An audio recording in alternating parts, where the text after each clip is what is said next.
Hello, everyone. This is Crypto Night, and we're going to go over blockchain technology. And we're going to go over the first blockchain technology token called the Bitcoin. And this is basically what crypto is. The hot word of today is crypto. We're going to go to the SEC website, sec.gov. This is a slideshow they put together to explain blockchain.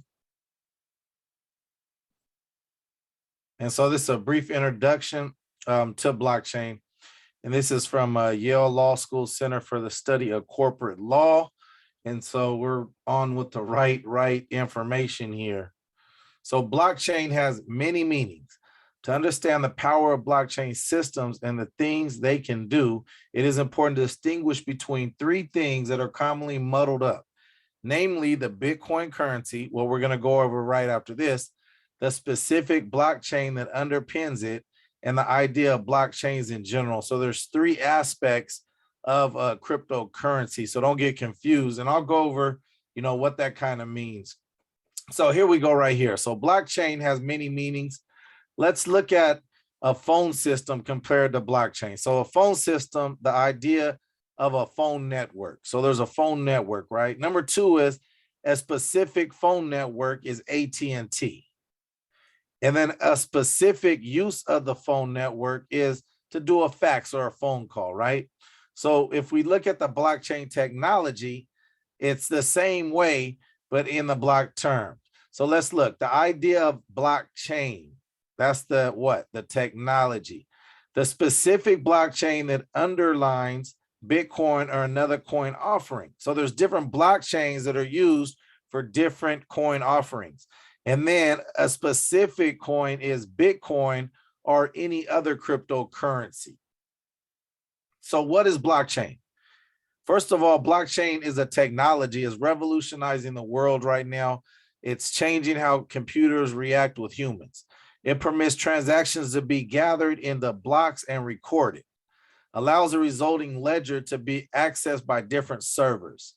So cryptographicology chains blocks in chronological order, and that's how you basically don't need a banking transaction, right? So let's look at a centralized ledger called a bank. A bank has clients A, B, C, D. They have bank tellers.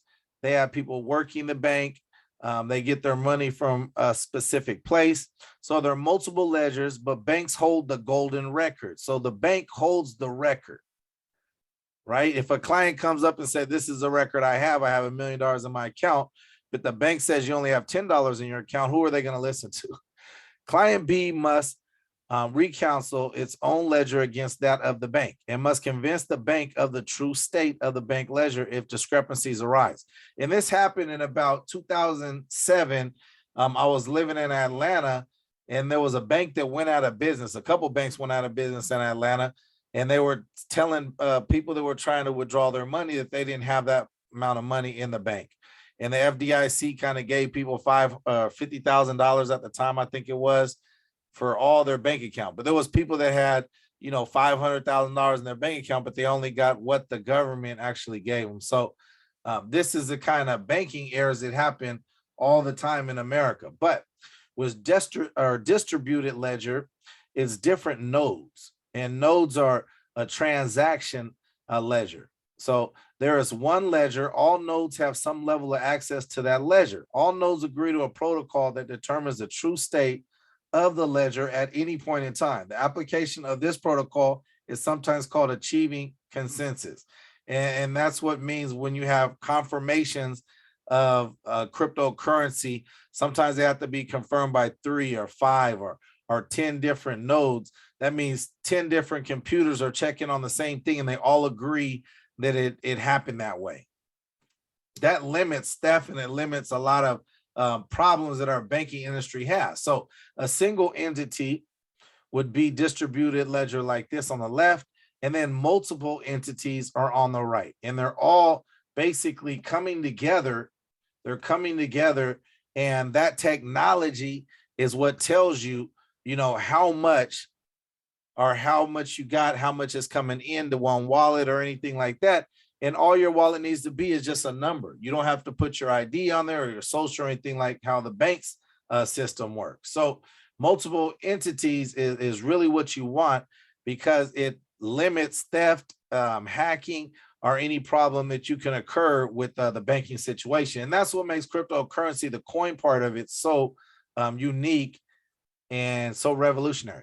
So how might a distribution ledger work? So this is how it works. Users interact transactions using their digital signatures. Users broadcast their transaction to the nodes. One or more nodes begin validating each transaction.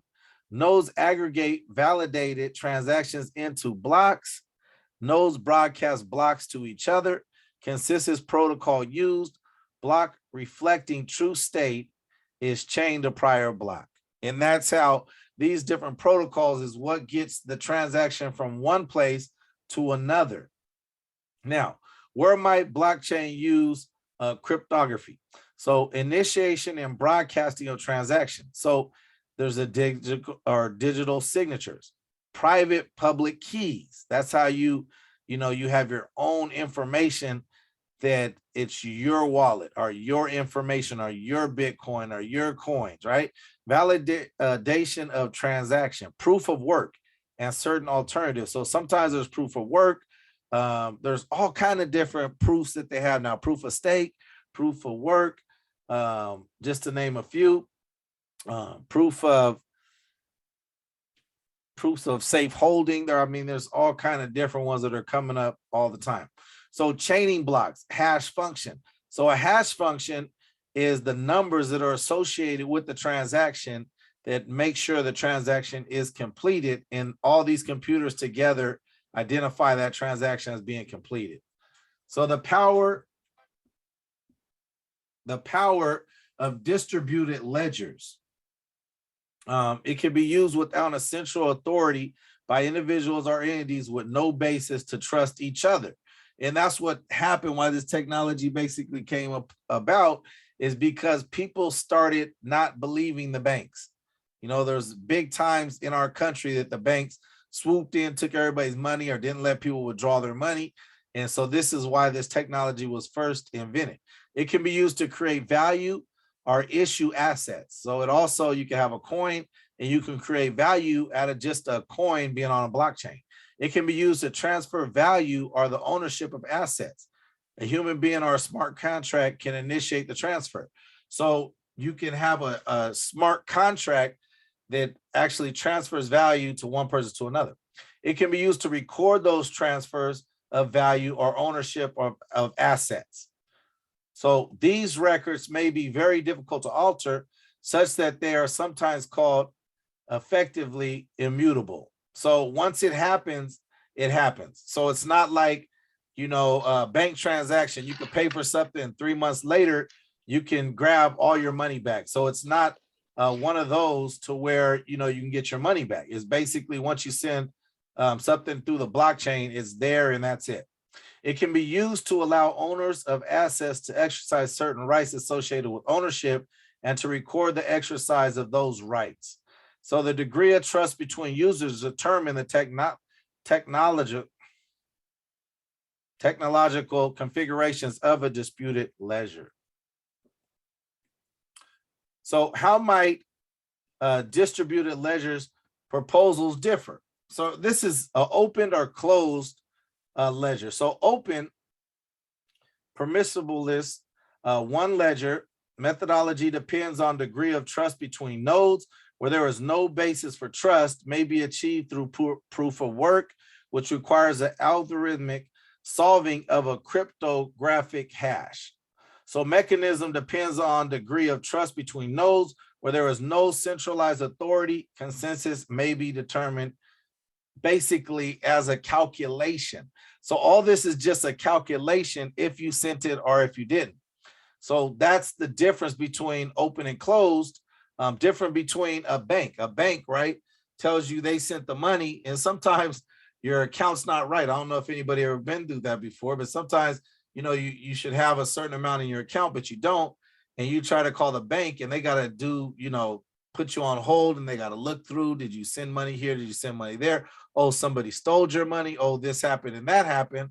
right? It's very easy for theft to happen through banks, but through the blockchain, it's very hard for somebody to steal your information and send money different ways, because unless they have your keys or unless they have your computer or phone and have a password, they're not going to be able to send stuff like that.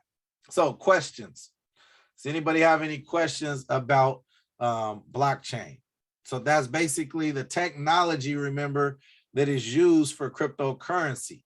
That's what we just went over. If anybody has any questions, go ahead and unmute yourself and you can ask any questions you want to about the blockchain. If not, perfect. So this is a presentation from Yale Law School Centers for the Study of Corporate Law, and it's very good. It's I really like it, and it doesn't need to really be updated because blockchain is just, we're just going over the simples of it and why it was invented. And you could read about different blockchains. You know, Amazon's using blockchain right now to control their warehouses. So everything goes to the right person, right? Because you would think if they're doing millions of transactions a day, some things are going to go to the wrong places and wrong this and that. So they have a blockchain that controls all that. Now they take pictures when they drop off your package to your front door, so you know if it went to your house or somebody else's house. So it's very, very cool. And they have, you know, robotics now that are kind of like, the blockchain is the next level to AI, artificial intelligence, right? It's calculated at such a high rate that, you know, at Amazon, they could take stuff off the shelves with computerized vehicles and ship it, you know, and give it to a human and put it in there. But it's almost to the level where it's AI recognized because the blockchain moves so fast and it's so smart. Okay, let's go into, there are no questions, so great. I'm gonna go ahead and stop recording that.